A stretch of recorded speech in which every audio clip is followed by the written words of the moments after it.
দুর্গাপুরে বেসরকারি মেডিকেল কলেজের পড়ুয়াকে কলেজের বাইরে জঙ্গলে নিয়ে গিয়ে শারীরিক নির্যাতনের ঘটনায় রীতিমতো শোরগোল পড়ে গিয়েছে রাজ্যে। বাড়ছে জনরোষ। আরও এক ডাক্তারি পড়ুয়ার ওপর এই শারীরিক নির্যাতনের ঘটনায় আরজিকর কাণ্ডের দুঃসহ স্মৃতি আবারও মাথাচাড়া দিচ্ছে। শনিবার 11ই অক্টোবর ওই মেডিকেল কলেজে ভর্তি নির্যাতিতার সঙ্গে দেখা করেন জাতীয় মহিলা কমিশনের সদস্য অর্চনা মজুমদার। পুলিশের ভূমিকা নিয়ে প্রশ্ন তোলেন তিনি। তার অভিযোগ, ঘটনার 24 ঘন্টা কেটে গেলেও সেখানে ক্রাইম সিনকে সুরক্ষিত করেনি পুলিশ। এমনকি কোথায় ঘটনাটি ঘটেছে তাও ঠিকমতো চিহ্নিত করতে পারেনি পুলিশ। এতে ঘটনার সব প্রমাণ নষ্ট হয়ে যাওয়ার আশঙ্কা করছেন তিনি। কি বলছেন অর্চনা মজুমদার, শোনাবো।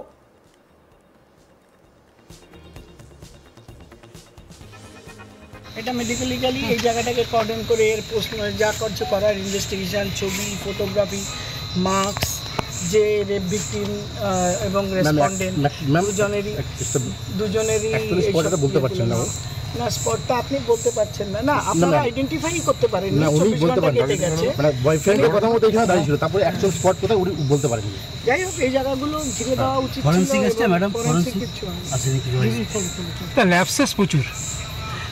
তো পশ্চিমবঙ্গের নিত্যকার। আমি তো আজকে 4টে কেস দেখলাম, দেখে আসছি, কাল রাতে ছিলাম বলে পুলিশ চালিয়ে দিচ্ছে। ট্রাইবাল মেয়ে, তার হাত পা পাওয়া যায়নি, পুলিশ বলছে সমস্ত পাওয়া গেছে।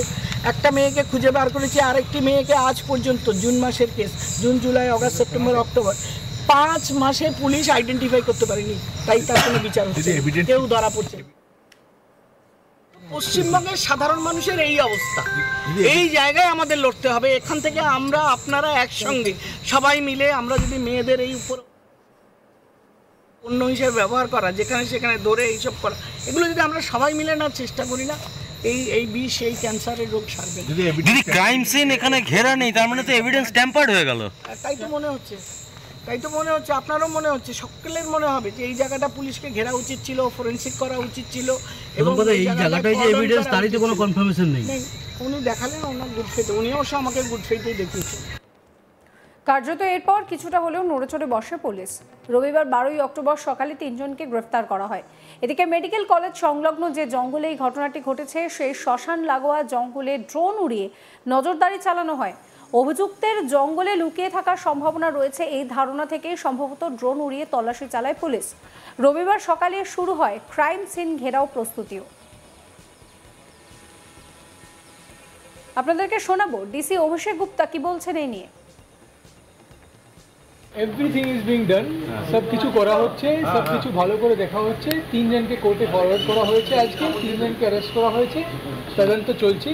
আর যখন যেভাবে হবে সব সহপাঠী এ নিয়ে আমার কলিগ অনিল গিরি একটি রিপোর্ট দিয়েছেন, সেই রিপোর্ট রইল আপনাদের জন্য। এই ঘটনাতে পুলিশ বিভিন্ন জায়গায় রেড চালিয়েছে। ইভেন যে এখন পর্যন্ত জানা গেছে যে পুলিশ ওইখানে টাওয়ার লোকেট করে এখন পর্যন্ত 3 জনকে গ্রেফতার করেছে। আর এরকম বেশ কিছু জনকে আটক করে জিজ্ঞাসাবাদ চালাচ্ছে। পুলিশ জানার চেষ্টা করছে কি হোস্টেল থেকে বেরিয়ে এই যে এমবিবিএস এর যে সেকেন্ড ইয়ার স্টুডেন্ট যে রয়েছে, তা কখন বেরিয়েছিল, আর তার সঙ্গে যে তার বয়ফ্রেন্ড বলা হচ্ছে যে ছিল, যে সঙ্গে বেরিয়েছিল, আর তারপর কিরকম ঘটনাটি ঘটেছে, এই সব জানার জন্য পুলিশ পুরো ঘটনার তদন্ত করে ইতিমধ্যে 3 জনকে গ্রেফতার করেছে। আর ওইখানে যে বলা হচ্ছে, যেখানে সিন অফ ক্রাইম যে হয়েছিল, যে আইকিউ সিটি যে মেডিকেল কলেজ এন্ড হসপিটাল রয়েছে, তার বাইরে যে জঙ্গল এলাকা রয়েছে, সেই এলাকাতে আজকে ওইখানে ড্রোন চালানো হয়েছে। ড্রোন চালিয়ে ওইখানে পুরো ঘটনা এরকম ঘটতে পারে, আর এই সব পুরো তথ্য পুলিশ সংগ্রহ করেছে। পুলিশ এটাও জানার চেষ্টা করছে যে এই ঘটনার সঙ্গে আরো কারা কারা যুক্ত রয়েছে। যেহেতু যে বলা হচ্ছে যে তার সঙ্গে আরো একজন যে তার সহকর্মী বেরিয়েছিল ওই হোস্টেল থেকে, ওই ক্যাম্পাস থেকে, তার কি ভূমিকা রয়েছে, সব থেকে বড় যদি ভূমিকা পুলিশ বুঝতে পারছে যে তার ভূমিকা কি রয়েছে, এটাই এখন পুলিশ কাছে সব থেকে বড় তথ্য হিসাবে একটা মনে করা হচ্ছে। গতকালই আমরা দেখেছিলাম যে এই ঘটনা পরে পুরো রাজ্য রাজনীতি উত্তাল হয়েছে। ওইখানে আমরা দেখেছি যে আইকিউ সিটি যে হসপিটাল অ্যান্ড মেডিকেল কলেজ রয়েছে, ওইখানে আমরা দেখেছি যে ভারতীয় জনতা পার্টি আর যে বিরোধী দল সিপিআইএম রয়েছে তারা এটা নিয়ে বিক্ষোভ করেছিল। আর আমরা জানি যে মহিলা কমিশনের যে সদস্য রয়েছেন অর্চনা মজুমদার, তিনিও ওইখানে ভিকটিম যে রয়েছে ভিকটিম সঙ্গে কথা বলেছিলেন আর জানার চেষ্টা করেছিলেন যে কিরকম ঘটনা ঘটেছে। সাথে সাথে তিনি প্রশ্ন তুলেছিলেন কি হোস্টেল ক্যাম্পাসের বাইরে কেন সিসিটিভি নেই আর সিসিটিভি, আর উনি বলেছিলেন যে একটা অবশ্যই যে মেডিকেল কলেজ অথরিটিরা রয়েছে তাদের একটা নেগলিজেন্স পার্ট তিনি তুলে ধরেছিলেন। প্রসঙ্গত শুক্রবার রাতে দুর্গাপুরের বেসরকারি মেডিকেল কলেজের দ্বিতীয় বর্ষের ওই ডাক্তারি পড়ুয়া তার পুরুষ বন্ধুর সঙ্গে বাইরে খেতে বের হন। অভিযোগ এই সময় নাকি বেশ কয়েকজন ঘিরে ধরে তাদের। এরপর তাদের কাছ থেকে ৩,০০০ টাকা চাওয়া হয়, কেড়ে নেওয়া হয় মোবাইল। দিতে না পারায় এরপর ওই ডাক্তারি পড়ুয়াকে পার্শ্ববর্তী জঙ্গলে টেনে নিয়ে গিয়ে শারীরিক নির্যাতন করা হয়। শনিবার সকালে এই অভিযোগ করেন নির্যাতিতার বাবা। এমনকি হাসপাতাল কর্তৃপক্ষ ও স্থানীয় প্রশাসনের ভূমিকা নিয়েও ক্ষোভ প্রকাশ করেছেন তিনি। ওড়িশার জলেশ্বরের বাসিন্দা নির্যাতিতা। তার বাবার অভিযোগ, ওড়িশা হলে এতক্ষণে ব্যবস্থা হয়ে যেত। কি বলছেন নির্যাতিতার বাবা, শোনাবো। খবর পেয়েছেন, কটায় খবর পেলেন? রাত্রি 10টার সময়। কে ফোন করেছিল? তার বন্ধু আমাকে ফোন করেছিল যে আপনার হয়েছে। তখন শুনে কান্নাকাটা করে এখানে পৌঁছেছি। কোথায় থাকেন আপনি? জলেশ্বর, উড়িষ্যা। আপনার মেয়ে কোথায় পড়তো? আমার মেয়ে এইখানে পড়তো, এটা মানে এখানে কোথায়? MBBS পড়ছে Durgapur IQ city medical college, second year. কি হয়েছিল ঘটনাটা, কি জানতে পেরেছেন?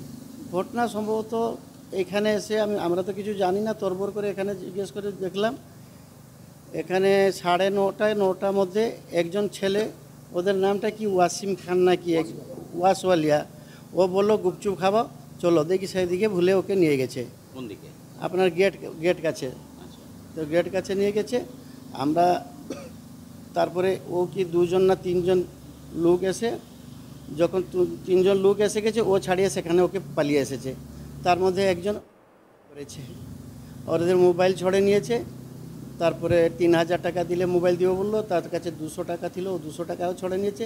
তারপরে আবার ওই ছেলেটা আবার সেখানে গিয়ে সেখানে 4-5 জন মতো ছিল সেখানে। যখন দেখছে হয়ে গেছে তারভাবে ওই ছেলে আবার যায় নিয়ে এসেছে। ওইভাবে ঘটনাটা ঘটেছে। এটা কটার সময় হয়েছে মোটামুটি? এটা সম্ভবত 9টা 8টা 8:30 9টার মধ্যে। 8টা 9টার মধ্যে হবে। আপনার মেয়ে তো হোস্টেলে থাকতো? হ্যাঁ, হোস্টেল থাকতো, খেতে আসতো। হোস্টেলটা দূর আছে, সেই জন্য এখানে খেতে আসতো। তো এখানে তো গেটেও সিকিউরিটি রয়েছে, 8:30 9টার সময় কি করে একটা মেয়ে গেটের বাইরে বেরোয়? সেই তো কথা, আমি কি করে জানবো এদের কি ব্যবস্থা আছে, আমি তো জানি না। মানে কোথাও কি সিকিউরিটির ল্যাক আছে? হ্যাঁ, ল্যাক তো থাকতেই পারে, নাহলে একটা মেয়ে বেড়ে যেত। সমস্ত খবরের আপডেটের জন্য আপনাদের নজর থাকুক আজ তাক বাংলায়। চ্যানেলটিকে সাবস্ক্রাইব করবেন, নোটিফিকেশন পেতে বেল আইকনে ক্লিক করবেন, ফলো করতে ভুলবেন না আজ তাক বাংলার হোয়াটসঅ্যাপ চ্যানেলও।